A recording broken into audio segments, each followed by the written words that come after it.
ఖమ్మం నగరంలో ఇక్కడ కాల్వడ్లో union petrol bunk పక్కన అక్యూపంక్చర్ పేరుతోనే ఒక ప్రైవేటు వైద్యం చేస్తున్నటువంటి వైద్యుడి నిర్వాహకం వలన ఈ ఖమ్మం జిల్లాలో పాతలింగాల గ్రామానికి చెందినటువంటి మట్టి శ్రీనా అనేటువంటి వ్యక్తి చనిపోవడం అనేది జరిగింది. ఇలా ఖమ్మం జిల్లాలో ఉన్నటువంటి వైద్యాధికారుల నిర్లక్ష్యం కారణంగా రోజు రోజుకి విజృంభిస్తున్నటువంటి ప్రైవేటు వైద్యం ఇలా ప్రజలందరినీ కూడా పీల్చి పిప్పి చేస్తున్నటువంటి పరిస్థితులలో ఒక పక్క వైద్య రంగం ఇలా అభివృద్ధి చెందినటువంటి భారతదేశంలో ఇంకా అక్యూపంక్చర్ పేరుతోని బోధ వైద్యం పేరుతోని ప్రజల్ని దోపిడీ చేస్తున్నటువంటి దోపిడీలు దళారీదారులు ఇక్కడ నరేష్ కుమార్ అనేటువంటి ఒక వైద్యుడు చెన్నై నుండి వచ్చి ఇక్కడ ప్రజలందరినీ కూడా దోపిడీ చేస్తున్నటువంటి పరిస్థితి ఉంది.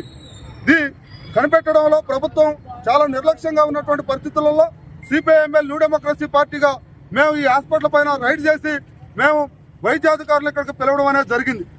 ఆ వ్యక్తి చనిపోవడానికి కారణం నువ్వే అంటే ఆయన నేను కాదు అని చెప్తుండు.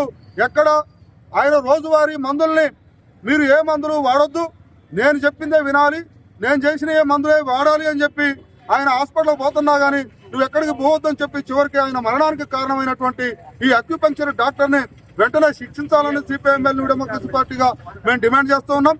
ఇలాంటి భూత వైద్యులు ఇలాంటి అక్యూపంక్చర్ ఇలా క్లినిక్లు జిల్లాలో అక్కడక్కడ ఇలా తెలంగాణ, కర్ణాటక, ఆంధ్రప్రదేశ్, మన తమిళనాడు రాష్ట్రాల్లో విజృంభించి విపరీతమైనటువంటి దోపిడీ కొనసాగుతున్నటువంటి పరిస్థితులలో ఖమ్మం జిల్లాలో కూడా ఇలా కొత్తగూడెం జిల్లాలో కూడా ఇలా అశ్వరావుపేట అట్లనే మన వైరా, తల్లాడ ఇటువంటి ప్రాంతాల్లో కూడా వీళ్ళు పోయి విపరీతమైనటువంటి ప్రజలందరినీ ఒక మాయలో ముంచి మత్తులో ముంచి ప్రజలందరినీ కూడా వీళ్ళు ఒకరి నుండి ఇంకొకరికి సమాచారాన్ని అందవేస్తూ మీరందరూ కూడా ఏ హాస్పిటల్కి పోవద్దు, మా హాస్పిటల్కే రండి, మా మాటలే వినండి, మా వైద్యం ద్వారాగానే మీరు బాగుపడతారు అని చెప్పి ప్రజలందరినీ మోసం చేస్తున్నటువంటి పరిస్థితి, ప్రజల ప్రాణాలతో చెలగాటమాడుతున్నటువంటి పరిస్థితి ఇలా ఖమ్మం జిల్లాలో వెలుగులోకి వచ్చింది.